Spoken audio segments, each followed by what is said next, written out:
ஸ்பர்ஜனின் மனமாற்றம். ஸ்பர்ஜன் மனமாற்றம் 1850 ஆண்டு ஜனவரி 6 நிகழ்ந்தது. அவருக்கு அப்பொழுது வயது 15. இது அவரது வாழ்க்கையில் ஒரு திருப்புமுனையாக அமைந்தது. ஏனெனில் அவர் சுமார் 5 ஆண்டுகளாக இரட்சிப்பை தேடி அவைக்குரிய விதத்தில் அதிகமாக மனம் சோர்ந்து தளர்ந்தவராக இருந்தார். அவரது பெற்றோரும் தாத்தாவும் கிறிஸ்தவ பின்னணியில் இருந்த போதிலும் ஸ்பர்ஜன் தனது பாவ உணர்வால் துன்புற்று ஜெபங்கள் பதில் அளிக்காததால் ஒரு விதத்தில் விரக்தி அடைந்த ஒரு வாலிபனாக இருந்தார். அவரது தனது ஆன்மாவை இருள் சூழ்ந்த ஒரு நிலையில் உணர்ந்தார்.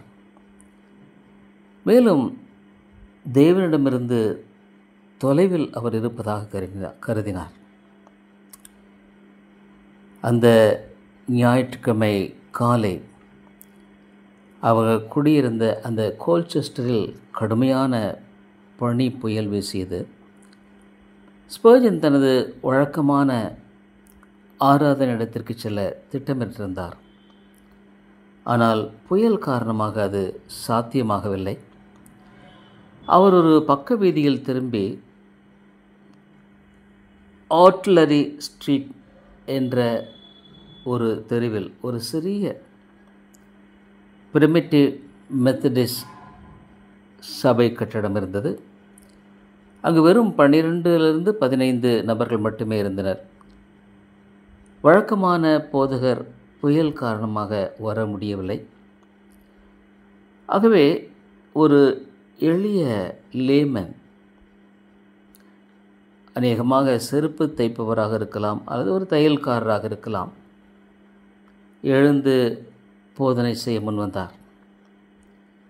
ஸ்பர்ஜன் அந்த போதகரை குறித்து சொல்லும் பொழுது மிகவும் மெல்லிய ஒரு தோற்றமுடையவர். அவரை பார்க்கும் பொழுது ஒரு முட்டாள்தனமான ஒரு நபராகவே காணப்பட்டார். அவர் தனது உரையை நெருக்கமாக பின்பற்ற வேண்டியிருந்தது. போதகரின் உரை ஏசாயா 45:22 அடிப்படையாக கொண்டது. பூமியின் எல்லை எங்கும் உள்ளவர்களே, என்னை நோக்கி பாருங்கள், அப்பொழுது ரட்சிக்கப்படுவீர்கள். நானே தேவன், வேறொருவரும் இல்லை.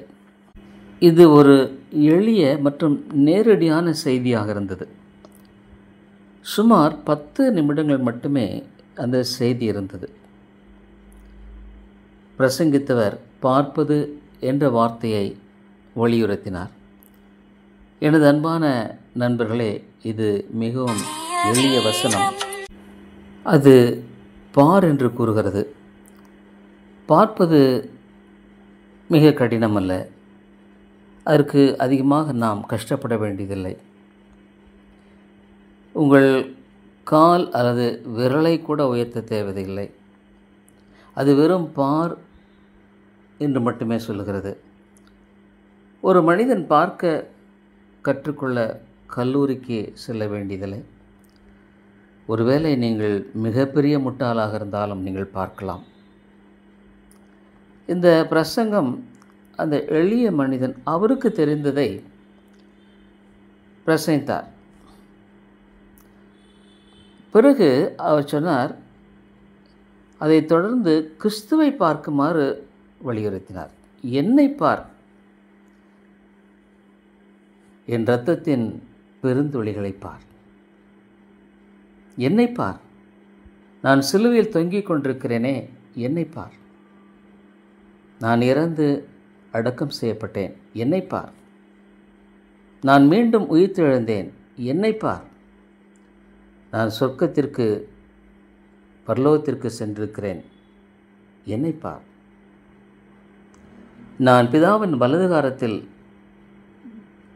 அமர்ந்திருக்கிறேன், என்னை பார், ஓ ஏழை பாவியே, என்னை பார், என்னை பார். போதனையின் போது அந்த போதித்தவர் கேலரியின் கீழ் இருந்த ஸ்பர்ஜனை உற்று பார்த்து அவரை நேரடியாக சுட்டி காட்டினார். இளைஞரே, நீங்கள் மிகவும் துயரமாக தெரிகிறீர்கள். நீங்கள் இந்த வசனத்தை கேட்கிறீர்கள். கீழ்ப்படியாவிட்டால் நீங்கள் எப்போதும் துயரமாகவே இருப்பீர்கள். வாழ்க்கையில் துயரமாக, இறப்பில் துயரமாக, உடைய முழு வாழ்க்கையுமே ஒரு துயரமாக போய்விடும். ஆனால் இப்பொழுது கீழ்ப்படிந்தால் இந்த நொடியில் நீங்கள் ரட்சிக்கப்படுவீர்கள். பின்னர் அவர் கத்தினார், இளைஞரே, இயேசு கிறிஸ்துவை பார், பார், பார், பார். உங்களுக்கு செய்ய வேண்டியதெல்லாம் பார்ப்பது மட்டுமே. அப்பொழுது நீங்கள் பிழைப்பீர்கள், ரட்சிக்கப்படுவீர்கள். ஸ்பர்ஜன் இந்த செய்தியை கேட்ட பொழுது உடனடியாக அவருக்கு ஒரு ரட்சிப்பின் வழி திறக்கப்பட்டதைப் போல உணர்ந்தார். அவர் சொன்னார், நான் உடனடியாக ரட்சிப்பின் வழியை பார்த்தேன். அவர் வேறு என்ன சொன்னார் என்று எனக்கு தெரியாது.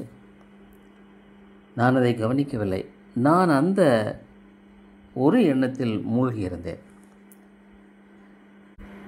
வெண்கல சர்ப்பத்தை இஸ்ரவேல் மக்கள் வனாந்தரத்தில் நோக்கி பார்த்த பொழுது அவள் குணமடைந்தது போல எனக்கும் அப்படியே இருந்தது. ஸ்பர்ஜன் தனது அனுபவத்தை இவ்வாறு விவரித்தார். ஓ, நான் எனது கண்களை இழக்கும் வரை பார்த்தேன். அங்கேயே மேகம் போய்விட்டது, இருள் உருண்டு சென்று விட்டது. அந்த நொடியில் நான் சூரியனை பார்த்தேன். நான் உடனடியாக எழுந்து அவர்களில் மிக உற்சாகமானவர்களுடன் பாடியிருக்கலாம். கிறிஸ்துவின் விலையுயர்ந்த இரத்தத்தை பற்றி அவரை பார்க்க மட்டும் என்னுடைய விசுவாசமானது தொடர்ந்து வெளிப்பட ஆரம்பித்தது. கிறிஸ்துவை நம்பு, நீ ரட்சிக்கப்படுவாய் என்ற அந்த ஒரு எளிய வார்த்தையை அவர் ஒரு சிறு குழந்தையை போல ஏற்றுக்கொண்டார். அவருக்கு வேறு எதுவுமே தெரியவில்லை. அவருடைய அந்த பிராயத்தில் அநேக வேத சாஸ்திரம், தியாலஜி என்று பல காரியங்களை அவருடைய தாத்தா சிறுபேனாக இருந்ததிலிருந்து படித்தவர். ஆனால் இந்த எளிய ஒரு வார்த்தை ஸ்பர்ஜனின் உள்ளத்தை ஆழமாக தொட்டுவிட்டது. மனமாற்றத்திற்கு பின் ஸ்பர்ஜன் வீடு திரும்பிய போது அவரது முகத்தில் ஒரு பிரகாசம் இருந்தது. அவரது குடும்பத்தினர் அதை கவனித்தனர். அவர் உடனடியாக மகிழ்ச்சியும் அமைதியும் அடைந்தார். 6 ஆண்டுகளுக்கு பின்பாக 1856 நியூ பார்க் ஸ்ட்ரீட் ஆலயத்தின் போதராக அழைக்கப்பட்ட போது அவர் அதே வசனத்திலிருந்து போதனை செய்தார். அந்த போதனையில் அவர் தனது அனுபவத்தை நினைவு கூர்ந்தார். எனது நினைவு இருக்கும் வரை அந்த நாளை நான் ஒருபோதும் மறக்க மாட்டேன். நான் முதலில் தேவனை அறிந்த அந்த நேரத்தை நினைக்கும் போதெல்லாம் இந்த வசனத்தை மீண்டும் மீண்டும் சொல்லாமல் என்னால் இருக்க முடியாது. எவ்வளவு ஆச்சரியமான கிருபை, எவ்வளவு அற்புதமும் அதிசயமான தேவ இரக்கம். இந்த வார்த்தைகளை தனது ஆத்துமாவில் நன்மைக்காக சிறிது காலத்திற்கு முன்பு கேட்டவர் இப்போது அதே வசனத்திலிருந்து உங்களுக்கு உரையாற்றுகிறார் என்று தன்னுடைய பிரசங்கத்தை அவர் சொன்னார். இந்த சூழலுக்குள் உள்ள ஏதேனும் ஏழை பாவி தனக்காக ஒருவேளை ரட்சிப்பின் நற்செய்தியை கேட்டு இன்று இருளிலிருந்து வெளிச்சத்திற்கும் சாத்தானின் வல்லமையிலிருந்து தேவனிடத்திற்கும் திரும்பலாம் என்ற நம்பிக்கையோடு வந்திருக்கிறீர்களா? இந்த வார்த்தை உங்களுக்குத்தான். இதே வார்த்தை கொண்டு ஸ்பர்ஜன் பண்ணி அந்த பிரசங்கம் மிக மிக எளிமையானது, மிக ஆழமானது. இந்த மனமாற்றம் ஸ்பர்ஜனின் ஊழியத்தை மாற்றியது. அவரை 19ஆம் நூற்றாண்டின் மிகப்பெரிய பிரசங்கியாக உருவாக்கியது. அவர் அடிக்கடி தனது அனுபவத்தை நினைவு கூர்ந்தார். அது மாத்திரமல்ல, எளிய போதனையின் வல்லமையை அவர் வலியுறுத்தினார். ஸ்பர்ஜனின் ஆவிக்குரிய வாழ்க்கையை நாம் பார்க்கும் பொழுது, ஸ்பர்ஜனின் தாயாருடைய பங்களிப்பு ஒரு பெரிய முக்கியமான காரியமாக இருந்தது. ஸ்பர்ஜனுடைய தகப்பனார் சாதாரணமான ஒரு குமஸ்தா, கிளர்க் என்று சொல்வார்கள். அதை அவர் செய்து கொண்டு ஊழியத்தை செய்து வந்தார். அநேக ஞாயிற்றுக்கிழமைகள் பொதுவாக அவர் தூரமான இடங்களுக்கு கூட செல்ல வேண்டிய சூழ்நிலையில் அந்த தாயார் இந்த பிள்ளைகளுடைய வாழ்க்கையில் ஒரு ஆழமான ஒரு தாக்கத்தை உட்படுத்தும் விதத்தில் காணப்பட்டார் என்பதை நாம் மறக்க முடியாது. ஸ்பர்ஜன் அந்த வீட்டில் முதலாவது பையன். அந்த எலிசா ஸ்பர்ஜனின் தாயார் அப்பொழுது ஏறக்குறைய 19 வயது. மிகுந்த ஆச்சரியமான காரியம் என்னவென்றால், 16 பிள்ளைகளை இவர்கள் பெற்றெடுத்திருக்கிறார்கள். ஆனால் 9 குழந்தைகள் இறந்து விட்டன. 6 மட்டும் இருந்தது. அதில் ஸ்பர்ஜன் ஒன்று. ஸ்பர்ஜனின் தாயாரின் கண்ணீரை ஸ்பர்ஜன் அடிக்கடி நினைவு கூறுகின்ற ஒவ்வொரு மாலையும் எலிசா தனது குழந்தைகளை வேத வாசிப்பு ஜெபத்திற்காக ஒன்று கூட்டுவார். கண்ணீருடன் முழங்கால் படியிட்டு இந்த பிள்ளைகளின் மீட்புக்காக உரத்த குரலில் ஜெபிப்பதுண்டு. பல முறை அவர் இப்படிப்பட்ட வார்த்தைகளை சொல்லியும் கூட ஸ்பர்ஜனின் தாயார் ஜெபித்திருக்கிறார்கள்.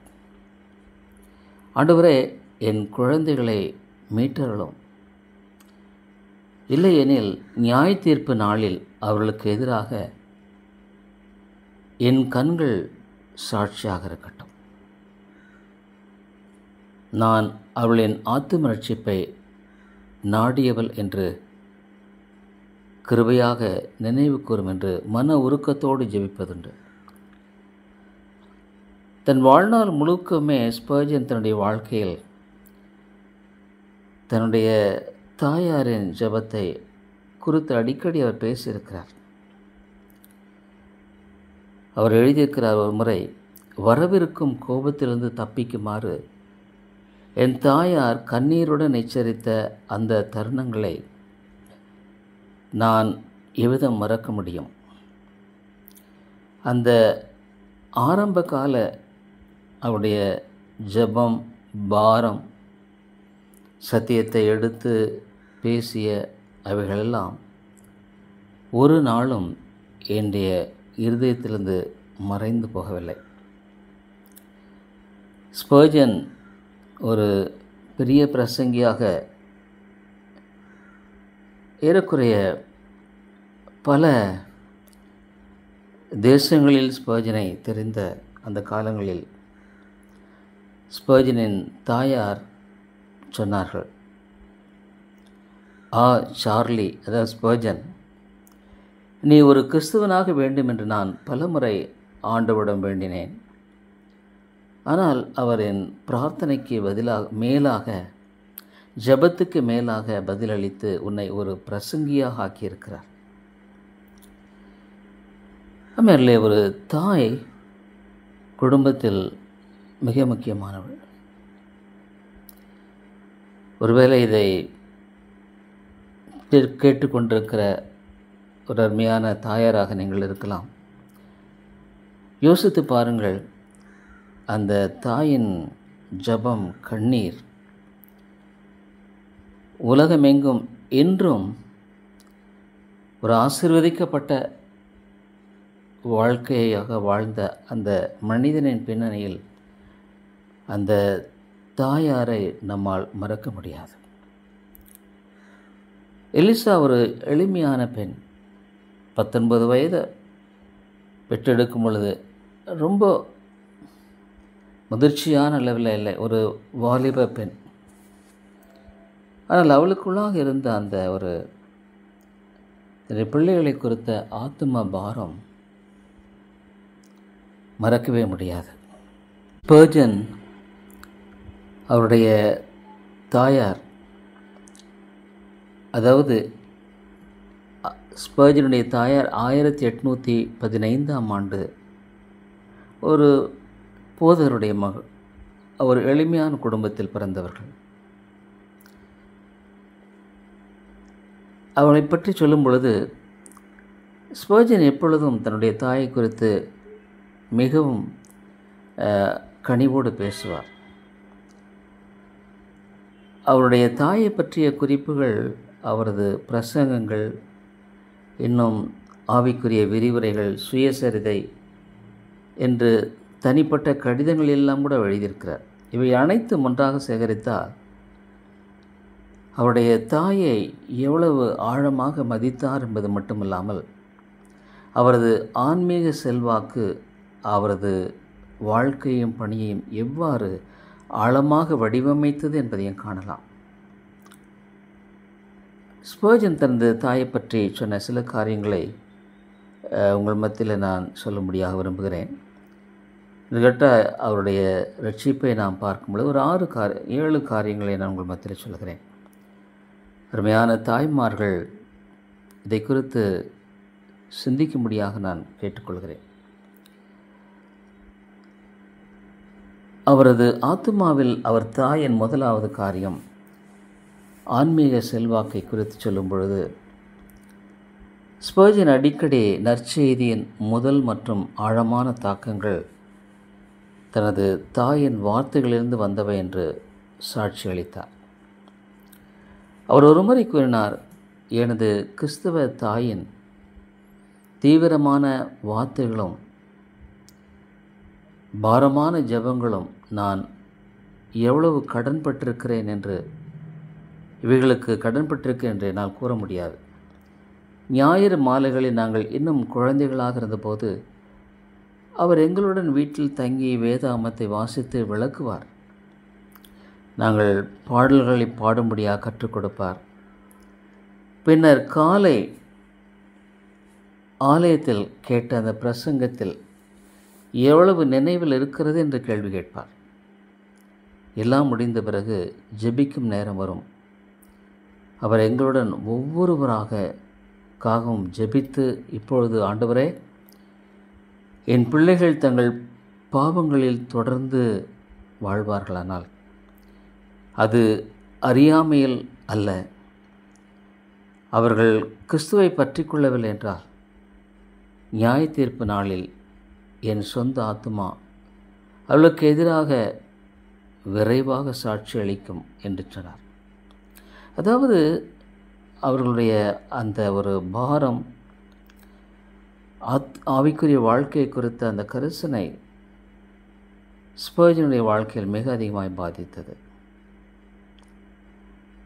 ஒருமுறை ஸ்பர்ஜன் அவருடைய தாயார் முழங்கால் படியிட்டு ஸ்பர்ஜனுடைய கழுத்தை பற்றி கொண்டு, ஓ என் மகன் உமக்குன்பாக வாழ வேண்டும், ஆண்டவரே அவன் ஆவிக்குரிய ஒரு மனிதனாக காணப்பட வேண்டும் என்று மனபாரத்தோடு ஜெபித்ததை ஸ்பர்ஜன் ஒரு சிறு பையனாகவே அவர் நினைவு கூறுகிறார். சொல்லப்போனால் ஆண்டவரை அவர் அறிவு மட்டுமாக ஸ்பர்ஜன் தாயினுடைய அந்த ஜெபங்கள் அவரை துரத்தி கொண்டே இருந்தன.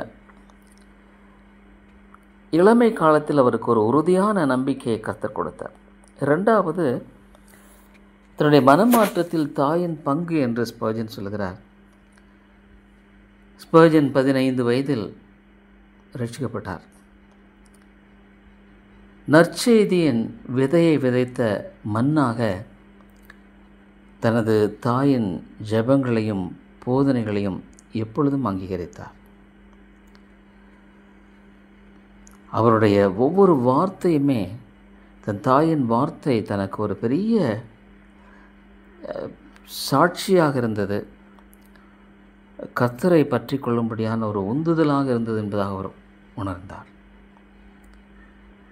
ஆகவே அவருடைய மன மாற்றத்தில் தன்னுடைய தாயின் பங்கு மிக முக்கியமானது என்று அவர் சொல்கிறார்.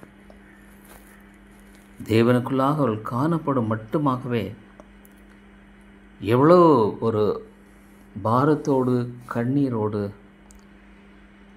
ஜெபித்தார் என்பதை குறித்து அவர் அடிக்கடி பேசுகிறார். ஸ்பர்ஜன் தனது தாயின் பக்தி, பணிவு, தாழ்மை, தெய்வீக தன்மைகள், போதனைகளை அவர் அதிகமாய் மதித்தார். அவர் அவரை தன் தாயை ஒரு சிறந்த தாய் என்று விவரித்தார். ஒரு நாளும் ஆவிக்குரிய காரியங்களில் தன்னுடைய பிள்ளைகளை குறித்த ஒரு அலட்சியமான மனநிலை கொண்டிருக்கவில்லை. அவர்கள் கர்த்தருக்குள்ளாக காணப்பட வேண்டும் என்ற ஒரு பாரத்தோடு தன்னுடைய பிள்ளைகளை வளர்த்தார். அவர் ஒழுக்கத்தில் மிக உறுதியான தாய், ஒழுக்கத்தில் மிக உறுதியானவர், ஆனாலும் மிக மென்மையானவர்கள் என்று ஸ்பர்ஜன் சொல்லுகிறார். ஒரு தாயின் ஜெபங்களின் செல்வாக்கை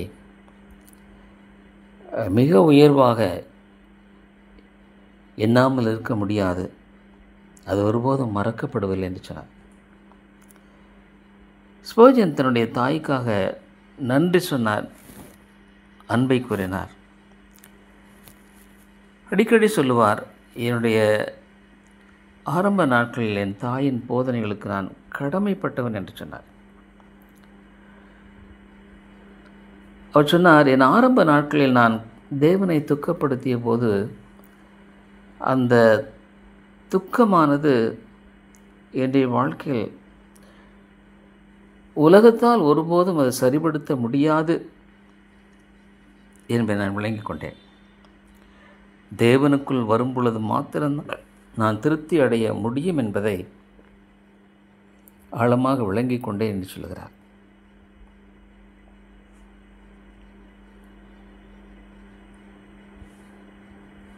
அதே சமயத்தில் ஆவிக்குரிய வாழ்க்கையில் மிக கண்டிப்பானவர்கள். ஒருமுறை ஸ்பர்ஜன் சொன்னார், நான் உங்களுக்காக ஜெபித்தேன் என்று அவருடைய தாய் சொல்லியிருக்கிறார். நான் உங்களுடன் சேர்ந்து ஜெபித்தேன். ஒருவேளை நீங்கள் ஆண்டவருக்கு கீழ்ப்படியாமல் போனால் நியாய தீர்ப்பு நாளில் நான் உங்களை பார்க்க முடியாது. ஏனெனில் உங்கள் ஆத்துமா அழிந்து போனால் உங்கள் கண்டனத்திற்கு நான் ஆமேன் என்று சொல்லுவேன் என்று சொன்னார். அதாவது இவ்வளவு தூரம் நமக்கு சத்தியத்தை போதித்து செய்திருக்கிறதையும் மீறி உலகத்தை நேசித்து அதன் பின்னால் நீங்கள் போவீர்களானால் அது உங்களுடைய முரட்டாட்டமான ஒரு குணம் என்பதாக ஆழமாக சொன்னதை ஸ்பர்ஜன் அடிக்கடி அவர் சொல்லுவதுண்டு. தன்னுடைய தாயார் மிக கண்டிப்பானவர் ஆவிக்குரிய காரியங்களில், ஆனால் மிக மென்மையானவர். ஐந்தாவது பார்க்கும் பொழுது ஸ்பர்ஜன் தனது தாயை அவரது நீண்ட வாழ்நாள் முழுவதும் நேசித்து மதித்தார். ஸ்பர்ஜனுடைய தகப்பனார் ஜான் ஸ்பர்ஜன் 1867 இறந்தார். சார்ல்ஸ் அதற்கு பின்பாக ஸ்பர்ஜன் தன் தாயை கவனித்து கொண்டார். சொல்லப்போனால் ஸ்பர்ஜன் 1892 இறந்துவிட்டார். ஆனால் அவர் தாய் அதற்கு பின்பாக ஏறக்குறைய 11 ஆண்டுகள் வாழ்ந்திருக்கிறார்கள். ஸ்பர்ஜனுடைய தாயார் இறக்கும் பொழுது 1903, ஆனால் ஸ்பர்ஜன் 1892 இறந்து விட்டார். ஸ்பர்ஜன் அவர்களை நன்கு கவனித்து கொண்டார். ஸ்பர்ஜன் அவர்கள் பிற்கால ஆண்டுகளிலும் தன்னுடைய தாயை பற்றி புனிதமான பெண், இஸ்ரவேலில் உண்மையான தாய் என்று அழைத்தார். ஆறாவதாக, தாய்மார்களை பற்றிய இறையியல் எண்ணங்கள். ஸ்பர்ஜன் தனது தாயின் செல்வாக்கிலிருந்து அவர் மற்ற அநேக தாய்மார்களை தனது பிரசங்கங்களில் ஊக்குவித்தார். அவர் கூறினார், ஒரு தெய்வீக தாய்க்கு ஒரு மனிதன் எவ்வளவு கடன்பட்டவன் என்பதை எந்த மனிதனாலும் மதிப்பிட முடியாது என்று சொன்னார். அவர் எப்பொழுதும் தாய்மார்களை தங்கள் பிள்ளைகளுக்காக தொடர்ந்து ஜெபிக்க அதிகமாய் வலியுறுத்தினார். அத்தகைய ஜெபங்கள் ஒருபோதும் வீணாகாது என்று உறுதி அளித்தார். அவர் தனது பணியை தனது தாயின் ஜெபங்களுடன் இணைத்து அவரது கண்ணீரும் மன்றாட்டுகளும் தனது பிரசங்கத்தின் மறைந்த நீரூற்று என்று கூறினார். பாருங்கள், தன் பிரசங்கத்தின் மறைந்த நீரூற்று தன்னுடைய தாயின் கண்ணீர் ஜெபங்கள் என்று சொன்னார். ஏழாவதாக, கடைசியாக, ஸ்பர்ஜனின் தாயை பற்றிய இந்த சாட்சியின் ஒரு சுருக்கமாக, அவர் வேதாகமத்தையும் தேவனுடைய காரியங்களையும் உறுதியாக கற்பித்தார். அவர் அவருக்காக கண்ணீருடன் அதிகமாக ஜெபித்தார். நியாய தீர்ப்பு நாள் மற்றும் கிறிஸ்துவின் அன்பை குறித்து இரண்டையுமே போதித்து அவருடைய இருதயங்களை ஆழமாய் தொலைத்தன. அவர் தனது மனமாற்றத்திற்கும் பணிக்கும் மிகப்பெரிய மனித செல்வாக்காக தன்னுடைய தாயை கருதினார். ஸ்பர்ஜனுடைய ஊழியத்தினுடைய வெற்றியின் ரகசியத்தை குறித்து அடிக்கடி சொல்லும் பொழுது, என்னுடைய சபை எனக்காக ஜெபிக்கிறது என்ற உறுதியோடு சொன்னார். உண்மைதான். ஸ்பர்ஜன் மற்றவருடைய ஜெபத்தை அதிகமாக விலை மதித்தவர். சொல்லப்போனால் ஸ்பர்ஜனுடைய தாய் வாழ்நாள் முழுவதும் புனிதமான ஜெபிக்கும் ஒரு உண்மையான கிறிஸ்தவ பெண்ணாக மதிக்கப்பட்டார், வாழ்ந்தார். ஸ்பர்ஜன் இறந்த பிறகும் ஏறக்குறைய 11 ஆண்டுகள் அவர்கள் வாழ்ந்திருக்கிறார்கள். இவர்களை தொடர்ந்து தன்னுடைய மகனின் பணிகள் மற்ற காரியங்களுக்காக அவர் கடைசி மட்டும் ஜெபித்த ஒரு தாய் என்னை எண்ணி பார்க்கும் பொழுது, இன்றைய தாய்மார்கள் அவருடைய பிள்ளைகள் கர்த்தருக்குள் காணப்பட வேண்டும் என்றும் அவர்களுக்காக, அவருடைய ரட்சிப்புக்காக, அவருடைய மீட்புக்காக ஜெபிக்கவும் எவ்வளவு கடமைப்பட்டுள்ளார்கள் என்பதை பார்க்க வேண்டும். ஸ்பர்ஜனுடைய பின்னணியில் அவருடைய தாயின் பங்கை அதிகமாக ஸ்பர்ஜன் விலை மதித்தார். அம்மையாரிலே ஸ்பர்ஜனுடைய வாழ்க்கை அவர் மரித்ததோடு முடியவில்லை. அவர் மரித்து இன்றைக்கு 133 ஆண்டுகள் ஆகிவிட்டது. ஆனால் அந்த மனிதனின் செய்தி கிறிஸ்து வருமட்டுமாக இந்த உலகத்தில் மனிதர்களோடு கூட பேசுகிற தேவ வார்த்தையாக மதிக்கப்படுகிறது. உண்மையிலே இந்த ஒரு வாழ்க்கை இன்றைக்கும் ஒவ்வொரு போதகனுக்கும், ஒவ்வொரு தாய்க்கும், ஒவ்வொரு குடும்பத்திற்கும் ஒரு பெரிய சவால். ஸ்பர்ஜனை பற்றி தொடர்ந்து நாம் பல கோணங்களில் பார்க்க இருக்கிறோம். அநேகமாக பல காலங்கள் ஸ்பர்ஜனுடைய வாழ்க்கையை பற்றி நாம் படிக்க வேண்டி வரும். தொடர்ந்து இதை கேளுங்கள். உங்களுக்கு அறிமுகமானவர்களுக்கும் கூட ஸ்பர்ஜனுடைய வாழ்க்கையை நீங்கள் அறிமுகப்படுத்துங்கள், ஃபார்வேர்ட் செய்யுங்க. ஏன்னா இந்த ஒரு மனிதனுடைய வாழ்க்கை இன்றைக்கும் உலகத்தில் கிறிஸ்துவண்டை ஆத்துமாக்களை வழிநடத்துவதில் செயல்படுகிறது. அவருடைய பிரசங்கங்கள் இன்றும் கேட்கப்பட்டு ஆத்துமாக்கள் ரட்சிக்கப்படுகிறார்கள். ஸ்பர்ஜன் அல்ல, ஸ்பர்ஜனுடைய தேவன் மிகப்பெரியவர்.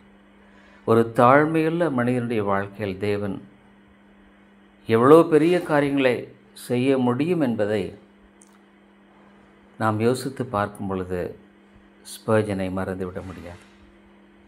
எவ்வளோ பெரிய பிரசங்கிகள், பெரிய வேத சாஸ்திர வல்லுநர்கள் இந்த உலகத்தில் வாழ்ந்தது உண்டு. ஆனால் ஒரு எளிமையான மனிதன், கல்லூரிக்கும் கூட போகலை, ஒரு சாதாரணமான ஒரு நிலையில் காணப்பட்ட ஒரு மனிதனுடைய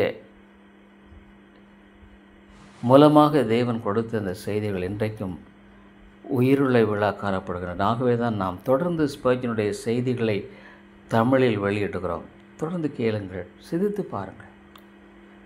ஒருவேளை முக்கியமாக இந்த நாளில் தாய்மார்கள், ஆண்டவராக இயேசு கிறிஸ்து தாய்மார்களை பார்த்து தான் சொன்னார், எனக்காக அழாதீங்கள், உங்களுக்காக உங்களுடைய பிள்ளைகளுக்கு அழுங்கள். ஒருவேளை உங்களுடைய பிள்ளைகளுக்கெல்லாம் நீங்கள் அழாமல், உங்கள் பிள்ளைகள் உலகத்தில் பெரியவர்களாக முக்கியமானவர்களாக இருக்க வேண்டும் என்று நீங்கள்